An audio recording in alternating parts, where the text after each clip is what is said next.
Hello, everyone, ladies and gentlemen. I'm Q. Did you hear that on the mic? That was my beard chins. Who are you? Who are you? My beard Who are you? chin. That's staying. I said, Oh, yeah? Well, hey. Oh, man. I'm going to have to scrub these mics. See, I do it up, you do it down, homie. I'm going to have to scrub these Double mics. field dog, Fieldy right here. What's up, everybody? What's going on, my liege? We're back with yet another episode of, I don't even know what you call we call this, like, behind the music, but that's a VH1 thing. We're doing our thing, dude. What went into the tune. Yeah. This is what went into the tune. I like that. People are going to start biting that. Yeah. What went into the tune? What went into the tune? It's like ingredients for food. Yes. You know what most chefs say? Love. A cup of love. Love goes into the food. Love goes into the tune. With a C. C-H-U-N-E. Tune. Not wuv like a W, but love, but wuv or love? Depends on where I'm at. Lun wuv. You only get to have just one love. Today we're going to discuss the song Sunday Monday. This song came about, the song is related in my mind. Came about on Sunday. We got done with it on Monday. Yeah. The song, I tend to, with songwriting, sometimes I'll connect one song to another, almost like a sequel. And to me, this is like an ongoing series that starts with the come to Jesus moment. And it's not like we don't go out of our way to create these songs. These songs kind of just happen. And I was really happy that we had a follow-up from Supernatural Miracle and Come to Jesus with Rock the House and Sunday Monday. The song is about how in our faith that you have a lot of people, including myself, that would go to church for that one day, or that Easter or that Christmas just to get cleansed or just to get the word. And then for the rest of the time, you're just running around like a madman. I mean, you're speaking for yourself because I have church in my life every day. Oh, you mean like... Are you talking about like... You sinner, you. I'm a sinner. Hey, when you see... I am too, I'm just joking. You show up to... Hey, you show up to... and your cousin's there on Sunday, you're like, what'd you do wrong? Yes. Like if they see me in church, they're like, "What are you doing here?" Yeah. Who'd you kill? What kill? happened? What are you doing, man? Don't sit next to me right now. I haven't seen you in a long time. Exactly. Don't sit next to me. It looks like the church bench is burning. Yeah, you heard that expression, sweating like a whore in church? I never heard that, but that's pretty funny, man. The song was written with that in mind, including myself. I was in our faith, you're supposed to judge righteously. So I was not only judging the people that I saw around me righteously, but I use myself as an example. The whole song is based on me using the word I in the context of I didn't want to point fingers at people because I know I'm no better than any other person of faith. Got that right. So that's basically what the song is about. And we're never going to make it through the end of this podcast. And it was almost like the same thing would have come to Jesus. It's kind of very unique how these types of songs get written. I don't know what I'm going to do. And the chorus just kind of like just pops out. And Quincy Jones, the great Quincy Jones, had said, when a good song happens in the studio, it means God is in the room. Obviously, I'm not trying to push any sort of religion. That's not my thing. But this is our faith. I'm talking about our faith. If we walked any other faith, it'd probably be the same type of mentality, but just speaking specifically to our faith. And that is what the song Sunday Monday is about.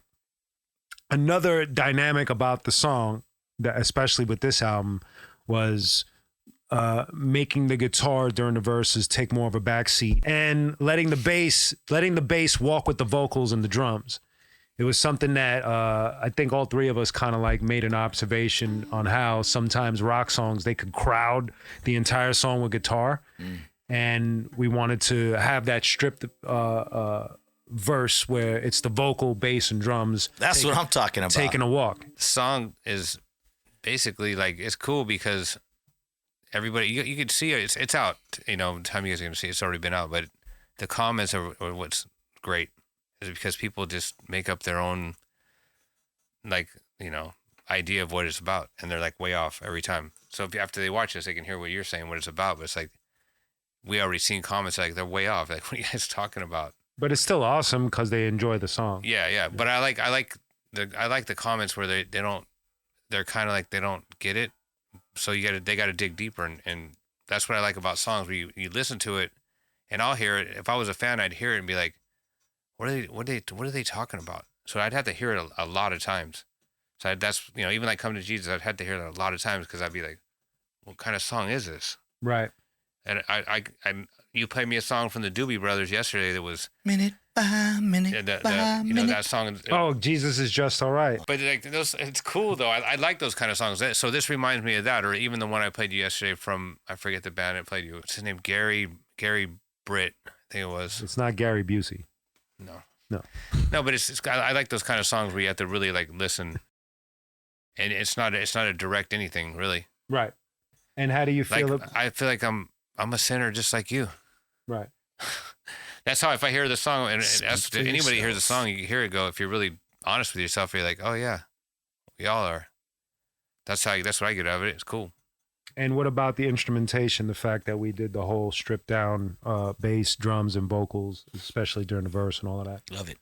Yeah, I like it because when you strip it down, it lets everything breathe better. You can hear everything. You can hear every instrument played on there. And there's a lot going on. That's what I like. There's more. It sounds simple, but there's a lot going on.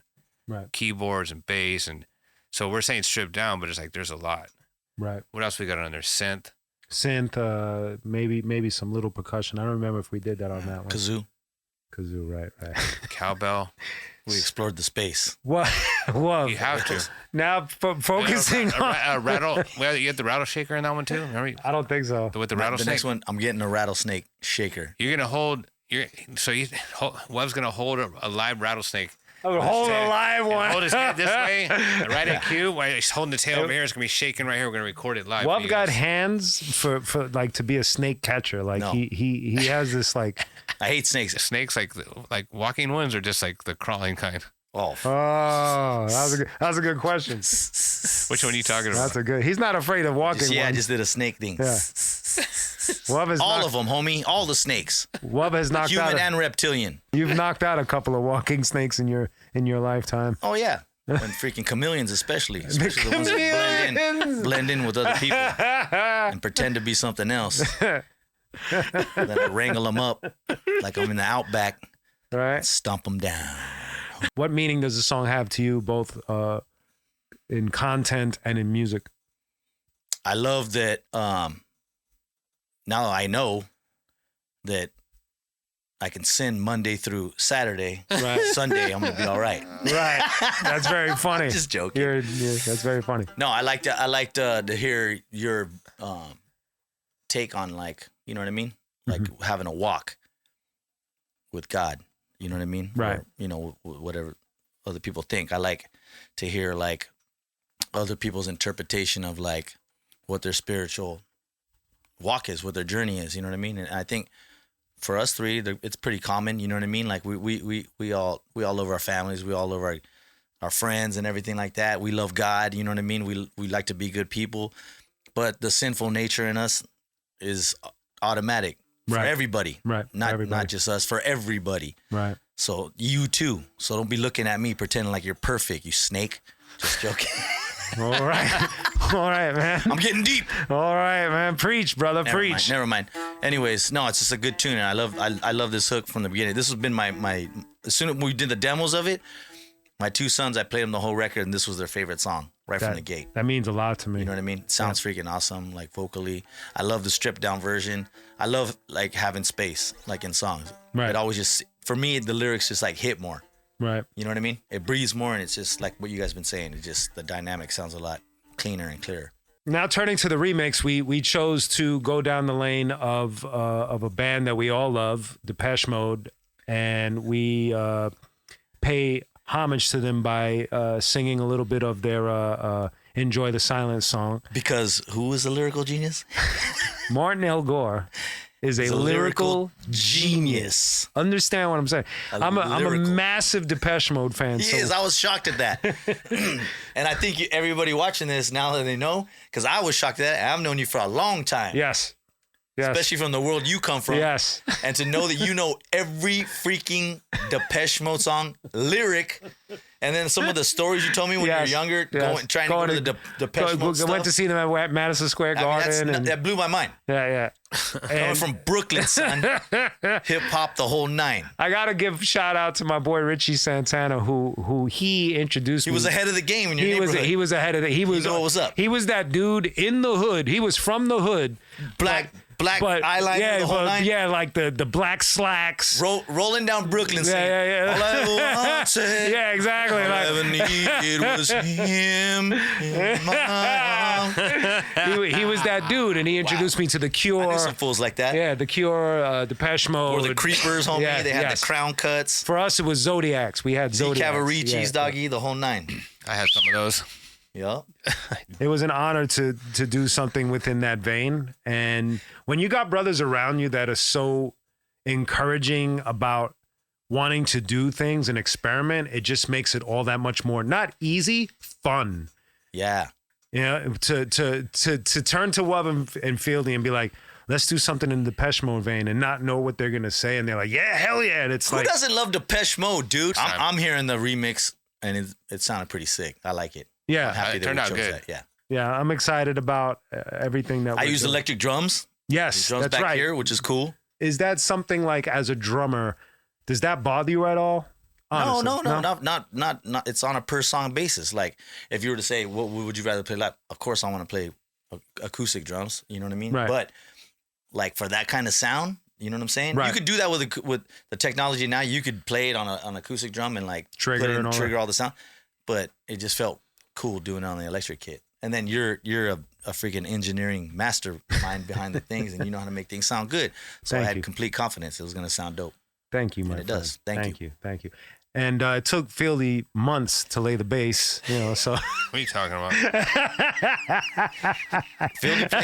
Fieldy was procrastinating to the very end. All over the house until we get to the studio. Then he puts it back on the wall. I'm like, dude, homie, we came down to the studio for you to lay bass. He's like, I'm tired. I've been playing it all around my 900 rooms around my house. Hey, when this podcast is over, I'm going to put my bass on the wall and I'm running out of here.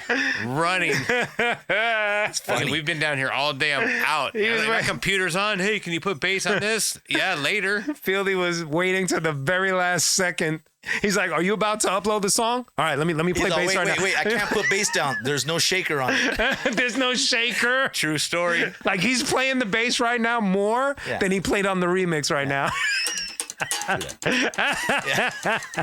What made you this time around select so many different basses for this album? What was it? Is there any thought into that? Just like the same with the electric drum kit. Like, this song called for this bass, like Hollow Body. It's a sick bass. It just sounds. You can hear the sound. I don't know. Certain basses have a sound that I'm exploring more, but it's an expensive habit. So chill out, everybody. Because I want way more basses, but that's why. That's the only reason why. But this is my favorite bass right now. I was in Guitar Center with Fieldy, and I saw this hanging on the wall. And I already knew it was going to be an expensive guitar. But upon further inspection... Just from the shape. Upon further inspection, when I looked close, it was on sale because the paint was chipped. Right there. I did it when you 50% off. I almost had a heart attack. I snatched it immediately. Exactly. See, I know what I'm doing. Exactly. Everybody very excited. They think I don't know what I'm doing, but I know what I'm doing. What? What'd you say? I don't know what you're talking about. That was going to insert crickets right there. I know. And a space out. We're all like this, we're all. Now that we're coming to the end of this podcast, we just want to say stay tuned for the next song. Yes. The next release, because it's going to come with a brand new merch release that we're very excited about. Should we say anything about it yet? Yeah, why not? For those that caught our first edition action figures, we have a new set of action figures coming out, a variant the set goes to the song that we're releasing, and we're super excited about it. Yeah, this one's sick too. Designed by Letitia Wood. She designed the characters, and then we sent it over to our homie in England, Peter Peter Also Delicious, who does action figures, custom action figures. And I got to say, I'm extremely happy. He got down on these ones. He got down. Like, I'm super excited. My son designed the card on the figures, and everything is just popping. Like, all three of them came together with their powers and made us a beautiful set of action figures. So get ready for that. Thank you, guys. Stillwell over now. Q, Fieldy, Wuv. See you guys next song. Get to church on Sunday, homies. There you go.